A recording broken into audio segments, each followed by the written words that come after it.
चीन भारत पे अटैक करने की सोच रहा है और उनके न्यूज़पेपर ग्लोबल टाइम्स के मुताबिक वो बार बार न्यूक्लियर की धमकी देता है। पर भारत एक ऐसी टेक्निक विकसित कर रहा है जिसे दूर बैठे ही मिसाइल को नष्ट किया जा सकता है, चाहे वह न्यूक्लियर बम हो या कुछ भी हो। आइए ज़रा बात करते हैं इसी प्रणाली के दौरान विकसित हो रहे काली 5000 की। काली को अदृश्य तरंग वाला एक ब्रह्मास्त्र भी कह सकते हैं। काली 5000 वह तकनीक है जिसके जरिए लेज़र अदृश्य बीम से निकला हमला करके दुश्मनों के हथियारों को हवा में ही नष्ट करने की क्षमता रखता है। दुश्मनों की मिसाइलें, लड़ाकू विमान, यहाँ तक कि काली को अंतरिक्ष उपग्रह को भी मार गिराने में सक्षम बताया जा रहा है। दुश्मनों का पूरा कम्युनिकेशन नेटवर्क ध्वस्त कर देगा काली। पब्लिक डोमेन में मौजूद जानकारी के मुताबिक Bhabha atomic research centre of DRDO मिलाकर काली 5000 का बन रहा है। फिलहाल इसी टेक्निक का इस्तेमाल अन्य कार्यों में भी किया जा रहा है। भविष्य में इस टेक्निक के जरिए अंतरिक्ष में जासूसी भी की जा सकेगी और दुश्मन के संचार और रॉकेट मिसाइल तंत्र को भी घर बैठे ठप किया जा सकेगा। 2004 में ही तैयार कर लिया गया था काली 5000। अब तक काली 80, काली 200, काली 1000 और काली 5000 और काली 10,000 नाम के प्रोटोटाइप बना चुका है। इसका विकास कार्य चल रहा है। कई विशेष ऐसा दावा कर रहे हैं कि काली 5000 को भारत 2004 में ही तैयार कर चुका है और ज़रूरत पड़ने पर इस हथियार का इस्तेमाल करेगा। अमेरिका को छोड़ किसी के पास भी ऐसी टेक्नोलॉजी नहीं।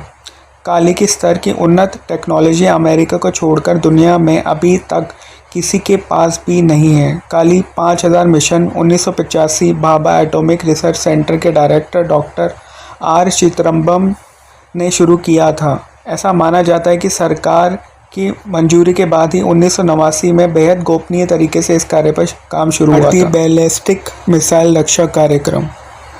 भारतीय बैलिस्टिक मिसाइल रक्षा कार्यक्रम हमलों से बचने के लिए भारत द्वारा एक बहुस्तरीय बैलिस्टिक मिसाइल रक्षा प्रणाली तैनात करने की एक पहल है।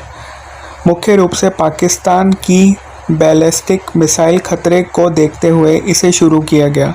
इसी कार्यक्रम के तहत 2 मिसाइल का निर्माण किया गया। ऊंचाई की मिसाइल को मार गिराने के लिए पृथ्वी एयर डिफेंस और कम ऊंचाई की मिसाइल को मार गिराने के लिए एडवांस एयर डिफेंस को विकसित किया गया। यह दोनों मिसाइल 5000 किलोमीटर से दूर से आ रही मिसाइल को मार गिरा सकती है। पृथ्वी एयर डिफेंस मिसाइल को नवंबर 2006 में तथा एडवांस एयर डिफेंस को दिसंबर 2007 में टेस्ट किया गया। पृथ्वी एयर डिफेंस मिसाइल के टेस्ट के साथ भारतीय एंटी बैलिस्टिक मिसाइल टेस्ट करने वाला अमेरिका, रूस, इजराइल के बाद भारत ये चौथा देश बन चुका है। इस प्रणाली के टेस्ट में अभी भी चल रहे हैं और आधिकारिक तौर पर इसे सेना में शामिल नहीं किया गया है। एंटी बैलिस्टिक मिसाइल प्रणाली का विकास 1999 में शुरू हुआ। लगभग 40 सार्वजनिक और निजी कंपनी सिस्टम के विकास में शामिल थी। इसमें इलेक्ट्रॉनिक लिमिटेड और Bharat dynamic limited, Astra microwave LSCL, Larsen and Toubro वैम टेक्नोलॉजी प्राइवेट लिमिटेड, केलटेक शामिल है। Long range training radar LRTR और multi function fire control radar MFCR का विकास इलेक्ट्रॉनिक और रडार डेवलपमेंट एस्टोपेंट द्वारा किया गया है। रक्षा अनुसंधान और विकास प्रयोगशाला DRDL ने एडवांस एयर डिफेंस मिसाइल के लिए मिशन कंट्रोल सॉफ्टवेयर विकसित किया है।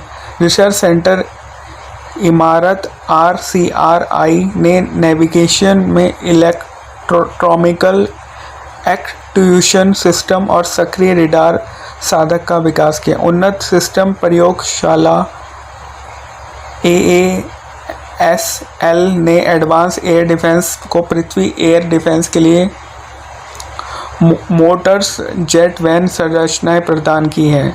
उच्च ऊर्जा सामग्री अनुसार प्रयोगशाला HIMRL ने मिसाइल के लिए प्रबोधक की आपूर्ति की है।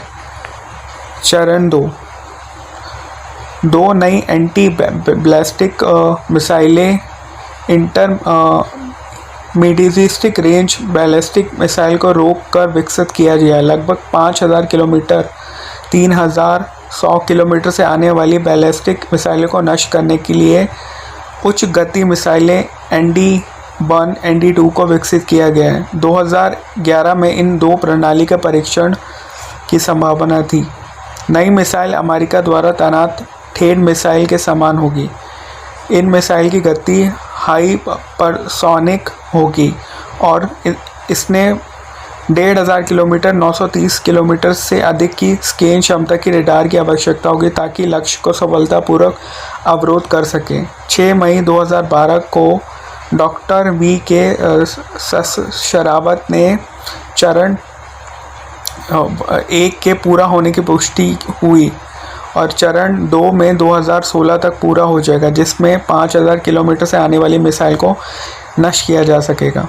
मिसाइलों को अवरोध करने और नष्ट करने के लिए भारत अपने बचाव के हिस्से के रूप में लेज़र आधारित हथियार प्रणाली विकसित करने में भी योजना बना रहा है ताकि देश की और छिड़ी गई मिसाइल को लॉन्च करने के बाद नष्ट किया जा सके। DRDO की वायु रक्षा कार्यक्रम के निर्देशक VK शरावत उनका कहना है कि परमाणु और परमाणुगत हथियार ले जाने के लिए भी बैलिस्टिक मिसाइल को नष्ट करने का आदेश होगा। शरावत ने कहा कि रक्षा अनुसंधान से रक्षा के तक योग्य बनाने के लिए 10-15 साल का समय लगेगा।